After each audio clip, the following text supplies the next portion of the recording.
Nous voudrions parler ici des vertus morales au service de la charité et dans leur rapport avec la vie intérieure, en montrant comment elles doivent grandir dans la voie illuminative, et quelle est leur véritable place dans l'édifice spirituel. Tandis que les vertus théologales regardent la fin dernière, et nous portent à croire en Dieu, à espérer en lui, à l'aimer par-dessus tout, les vertus morales, quant à elles, regardent les moyens à employer pour obtenir la fin dernière. Parmi elles on en distingue quatre, dites cardinales, parce qu'elles sont, nous l'avons vu, comme les quatre gonds, cardines, de la porte qui donne accès au temple de la vie intérieure. Les deux murs principaux de ce temple symbolisent la foi et l'espérance, le dôme est la figure de la charité, et le fondement en est l'humilité. Les quatre vertus cardinales, auxquelles se rattachent les autres vertus morales, sont, comme l'ont enseigné communément les moralistes, même ceux de l'Antiquité païenne, la prudence, qui dirige les autres, la justice, qui rend à chacun ce qui lui est dû, la force ou le courage, qui nous empêche de nous laisser abattre d'une façon déraisonnable devant le danger, la tempérance qui fait descendre la lumière de la raison dans notre sensibilité sous la forme surtout de la sobriété et de la chasteté. D'autres vertus morales, nous venons de le dire, comme la patience et la douceur, se rattachent manifestement au cardinal et sont appelées vertus annexes. Pour bien entendre la doctrine de saint Thomas sur les principales de ces vertus, il faut se rappeler qu'il admet une différence non seulement de degré, mais de nature, ou spécifique, entre les vertus morales acquises déjà décrites par les philosophes païens, et les vertus morales infuses, reçues au baptême et qui augmentent en nous avec la charité, celles dont parle l'Évangile. La différence qui sépare ces deux ordres de vertus morales est des plus profondes, c'est celle qui distingue l'ordre naturel ou rationnel et celui de la grâce. Il y a ici à la fois une différence d'objet formel,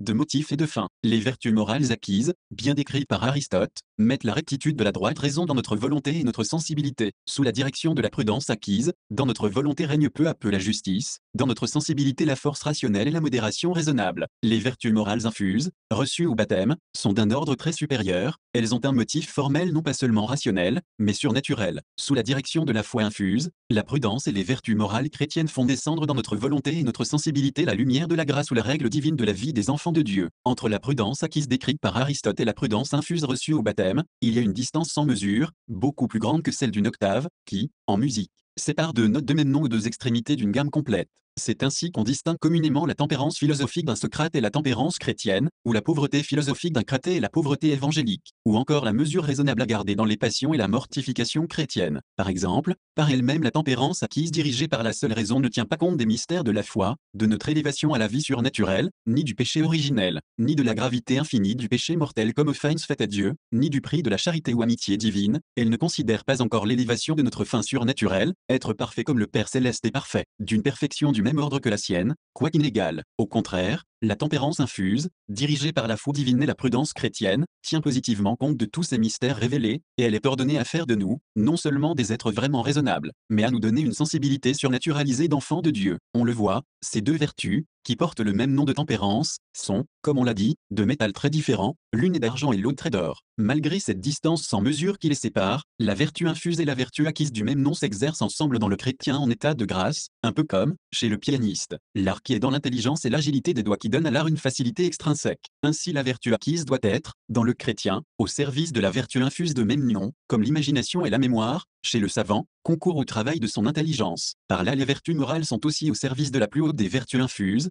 la charité. Nous traiterons des principales d'entre elles, et tout d'abord de la prudence. Notre Seigneur en a parlé à plusieurs reprises dans l'Évangile, en particulier quand il a dit aux apôtres, « Je vous envoie comme des brebis au milieu des loups. Soyez donc prudents comme des serpes et simples comme des colombes. » Matthieu 10. Il dit aussi plus tard, quel est le serviteur fidèle et prudent? Bienheureux ce serviteur, il recevra une grande récompense. Matthieu 24. Cette vertu, nécessaire à chacun pour se bien conduire, convient surtout à ceux qui doivent conseiller et diriger les autres. Il faut s'en faire une juste idée pour ne pas la confondre avec des défauts qui parfois lui ressemblent et pour bien distinguer la prudence acquise, si bonne soit-elle dans son ordre, de la prudence infuse. C'est pourquoi nous parlerons d'abord des défauts à éviter, puis de la prudence acquise, ensuite de l'infuse et du don de conseil, qui vient souvent à son secours dans les cas difficiles. Chapitre 1. Les défauts à éviter. On voit mieux le prix de la vertu par les inconvénients des défauts contraires qui sont souvent assez manifestes. C'est pourquoi l'Écriture, pour mieux nous recommander la prudence, nous montre les dangers et les suites de l'inconsidération. Elle nous parle des vierges prudentes par opposition aux vierges folles. Saint Pierre et Saint Paul louent la prudence des vieillards, surtout de ceux qui sont chargés de veiller sur les premières communautés chrétiennes, en ajoutant que nous ne devons pas être prudents à nos propres yeux, et que Dieu détruira la sagesse des sages et la prudence des prudents, qui se confient surtout en leur savoir-faire. Jésus a dit, « Je te bénis, Père, de ce que tu as caché ces choses, les mystères du royaume des cieux, aux sages et aux prudents et de ce que tu les as révélés aux petits. » C'est donc qu'il y a ici deux défauts contraires à éviter d'une part, l'imprudence, l'inconsidération, la négligence à considérer ce qu'il faudrait, la précipitation du jugement, et, d'autre part, la fausse prudence, ou prudence de la chair, appelée souvent la ruse ou même l'astuce, qui ne poursuit qu'une fin inférieure, tout terrestre. Elle cherche, non pas le bien honnête, objet de la vertu, mais le bien utile comme l'argent. Et elle montre beaucoup de rouerie ou de fourberie pour se le procurer, c'est l'habileté des nains,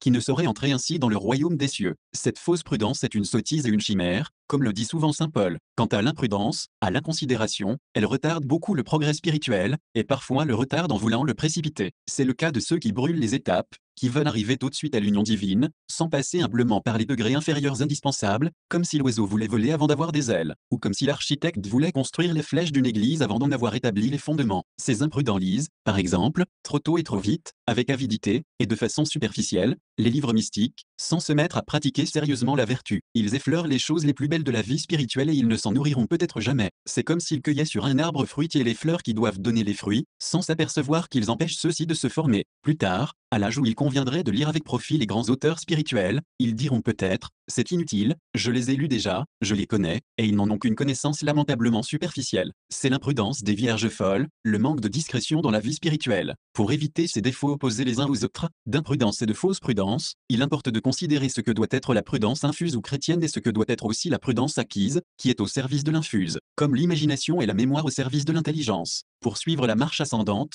nous parlerons d'abord de la prudence acquise, puis de l'infuse, et enfin du don de conseil. Chapitre 2, la prudence acquise et le gouvernement de soi-même. La prudence acquise, qui a pour objet le bien honnête au-dessus de l'utile, est une vraie vertu, distincte de la fausse prudence ou prudence de la chair dont parle saint Paul. Elle se définit, recta ratio agibilium, la droite raison qui dirige nos actes. Elle est appelée auriga virtutum, le conducteur des vertus morales. Elle dirige, en effet, les actes de la justice, de la force, de la tempérance et des vertus annexes. Elle détermine la mesure à garder ou le juste milieu rationnel, qui est aussi un sommet, au milieu et au-dessus de toute déviation déraisonnable par défaut ou par excès. Ainsi la prudence détermine le juste milieu de la force au-dessus de la lâcheté et de la témérité, qui porterait à s'exposer à la mort sans motif raisonnable. Aristote déjà parlait de mésothé, qui veut dire juste milieu, et acroté, qui veut dire sommet. Cette vertu de prudence acquise, bien décrite par le même Aristote, procède sous la lumière de la raison naturelle et de la science morale, et elle fait descendre cette lumière rationnelle dans notre sensibilité, dans notre volonté et toute notre activité. Mais pour déterminer le juste milieu raisonnable dans les diverses vertus morales, la prudence suppose ces vertus, comme le cocher a besoin de chevaux bien dressés. Il y a un rapport mutuel entre la vertu qui dirige et les autres, elles grandissent ensemble. Ne l'oublions pas, nul ne peut avoir la vraie prudence acquise, distincte de la ruse et de l'artifice, s'il n'a pas à un degré proportionné la justice, la force, la tempérance, la loyauté, une vraie modestie. Pourquoi? Parce que, comme disaient les anciens, caliunusquis quetali fini videtur et y convenia, c'est-à-dire, chacun juge du bien à réaliser selon les dispositions subjectives de sa volonté et de sa sensibilité. L'ambitieux juge bon ce qui flatte son orgueil, tandis que l'homme sincèrement modeste aime à faire le bien en restant caché. Celui qui est dominé par l'ambition peut avoir beaucoup de ruse et de finesse. Il ne saurait avoir la vraie prudence acquise, à plus forte raison, l'infuse. C'est pourquoi saint Thomas dit que le jugement de la prudence est pratiquement vrai par conformité à l'intention droite de la volonté. De plus, la prudence doit, non seulement bien juger, mais commander efficacement les actes vertueux de justice, force, tempérance, et elle ne peut les commander ainsi que si la volonté est droite et efficace, rectifiée par sa vertu même. Il y a ainsi vraiment un rapport mutuel entre la prudence et les vertus morales qu'elle dirige. La vraie prudence acquise ne peut exister sans les vertus acquises de justice, de force et de tempérance. C'est déjà quelque chose de très beau, cette rectitude de la conduite morale. De suite de là que chez l'homme en état de péché mortel, qui manque gravement soit à la justice, soit à la force, soit à la tempérance, soit à une autre vertu, la vertu de prudence acquise ne peut être qu'à l'état de disposition peu solide, facile mobili, car la volonté de cet homme est détournée de la fin dernière. Pour que la vertu acquise de prudence soit à l'état de vertu stable, difficile mobili, et vraiment, fermement connexe avec les autres vertus morales, il faut avoir la charité, il faut efficacement aimer Dieu, notre fin dernière, plus que nous. Cette prudence acquise nous conseillera bien des choses que la raison naturelle peut par elle-même connaître. Elle nous préservera de l'impulsivité, elle dominera notre tempérament, elle nous dira de ne pas suivre les fantaisies de notre imagination, les caprices de notre sensibilité. Elle nous rappellera qu'il faut nous en remettre au jugement de ceux qui sont plus éclairés et plus expérimentés, qu'il faut obéir à ceux qui ont autorité pour commander. Elle nous guidera pour traiter avec les différentes personnes en tenant compte de leur tempérament et de leur caractère. Mais si parfaite qu'elle soit, cette prudence acquise, qui est d'ordre naturel ou rationnel, ne peut par elle-même juger comme il faut de la conduite surnaturelle à garder dans la vie chrétienne. Pour cela, il faut la prudence infuse qui est celle que recommande l'Évangile. Chapitre 3, La prudence infuse. Cette vertu nous a été donnée par le baptême, elle grandit en nous avec la charité, par le mérite et par les sacrements, par la communion. Elle nous donne par elle-même une facilité intrinsèque pour bien juger pratiquement des choses de la vie chrétienne, et son exercice est extrinsèquement facilité par la prudence acquise qui s'exerce en même temps. Cette prudence infuse fait descendre dans les actions de notre vie quotidienne la lumière de la grâce et de la foi infuse, comme la prudence acquise y fait descendre la lumière de la droite raison. Chez certains chrétiens très raisonnables, on voit surtout la prudence acquise, chez d'autres, plus surnaturels, on voit surtout la prudence infuse. On voit par là que c'est une grande vertu, supérieure à toutes les vertus morales qu'elle dirige. Elle doit évidemment se trouver surtout chez ceux qui ont à conseiller les autres et à les diriger. Il ne s'agit donc pas ici de cette prudence négative, qui conseille presque toujours de ne pas agir, de ne pas entreprendre de grandes choses, et cela pour éviter des difficultés et des ennuis. Cette prudence, qui a pour principe, pas d'affaires, est celle des pusillanimes. Après avoir dit, le mieux est quelquefois l'ennemi du bien, elle finit par dire, le mieux est souvent l'ennemi du bien. Une telle prudence négative confond avec le médiocre le juste milieu de la vertu morale, qui est aussi un sommet au-dessus des vices contraires. La médiocrité, elle, est un milieu instable entre le bien et le mal, c'est ce dont se contente la tiédeur, qui cherche toujours à se faire pardonner en parlant de modération et en disant, c'est son premier principe, il ne faut rien exagérer. On oublie alors que dans la voie de Dieu, ne pas avancer, c'est reculer, ne pas monter, c'est descendre, car la loi du voyageur est de monter, d'avancer, et non pas de s'endormir sur la route. La vraie prudence chrétienne est une vertu, non pas négative, mais positive, qui porte à agir comme il faut et quand il faut, et qui ne perd jamais de vue l'élévation de notre fin dernière surnaturelle, ni le zèle de la gloire de Dieu et du salut des âmes. Elle écarte irrémédiablement certaines maximes humaines. Si la prudence acquise suppose les vertus morales acquises, la prudence chrétienne suppose les vertus morales infuses qui accompagnent la charité. Et si, dans la première formation, on n'insiste plus sur ces vertus, notamment sur l'humilité, la chasteté, la patience, que sur la prudence elle-même, c'est que celui qui est humble,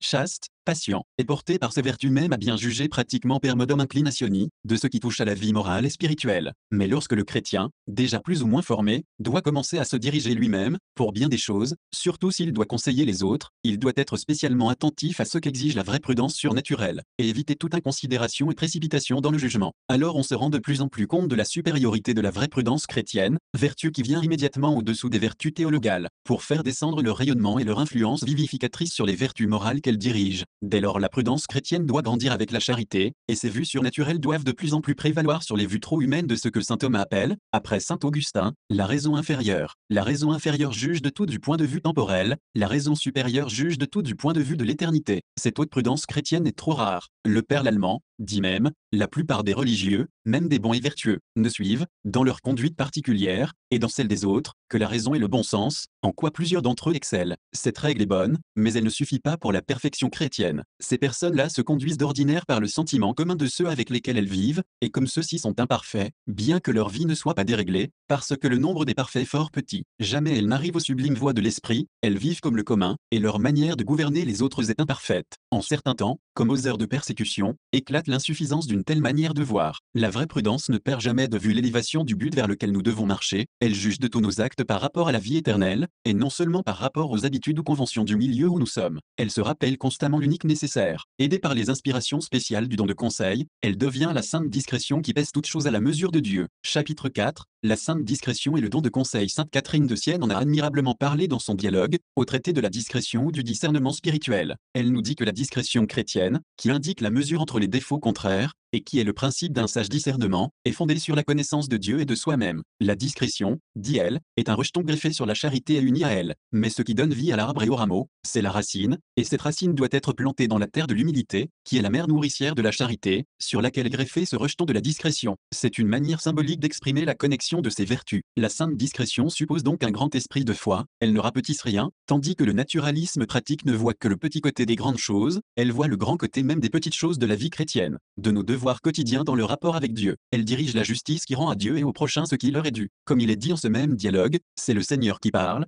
Premièrement, la discrétion m'attribue à moi ce qui m'est dû, en rendant honneur et gloire à mon nom, en rapportant à moi les grâces et les dons qu'elle sait avoir reçus de moi. Elle rend à elle-même ce qu'elle a conscience d'avoir mérité, en reconnaissant qu'elle n'est pas par elle-même. Pour ce qui est d'elle, elle confesse être montrée ingrate pour tant de bienfaits et n'avoir pas profité du temps et des grâces reçues. Aussi s'estime-t-elle digne des châtiments, et est-elle pour elle-même, à cause de ses fautes, un objet de haine et de dégoût. Voilà les effets de la discrétion fondée sur la connaissance de soi qui est l'humilité vraie. Sans cette humilité, l'âme sera indiscrète. L'indiscrétion a sa source dans l'orgueil, comme la discrétion a la sienne dans l'humilité. Aussi, sans discernement, me déroberait-elle comme un larron l'honneur qui m'appartient pour se l'attribuer à elle-même et sans faire gloire, Ce qui est bien à elle, elle me l'imputerait. Se lamentant et murmurant contre les mystérieux desseins de la providence que j'ai accomplis en elle et dans mes autres créatures, elle se scandaliserait de tout, tant de moi que du prochain. Bien différente est la conduite de ceux qui possèdent la vertu de discrétion. Après avoir rendu ce qu'ils doivent à moi et à eux-mêmes, ils rendent ensuite au prochain ce qu'ils lui doivent, principalement en lui donnant l'affection qui procède de la charité et l'humble et continuelle prière à laquelle tous sont tenus les uns envers les autres. Puis ils s'acquittent de leurs dettes envers lui par leur doctrine, par l'exemple d'une vie honnête et sainte, par leurs conseils et les secours dont le prochain a besoin pour faire son salut. La sainte discrétion est ainsi la lumière qui règle les vertus, elle mesure les actes de pénitence extérieure et ceux du dévouement au prochain, tout en nous rappelant que notre amour de Dieu doit être sans mesure et doit ici-bas toujours grandir. Loin d'être une vertu négative, elle est, au service de la charité, la vertu qui tient les rênes de la vie morale, qui dirige la justice, la force, la tempérance, pour persévérer dans le bien, pour faire connaître Dieu et le faire aimer. La prudence chrétienne conserve ainsi avec la charité la connexion de toutes les vertus. Lorsque cette grande prudence chrétienne est éclairée par les inspirations spéciales du don de conseil, qui lui correspond, alors elle se concilie fort bien, comme le demande notre Seigneur, avec la simplicité de la colombe, avec la parfaite droiture,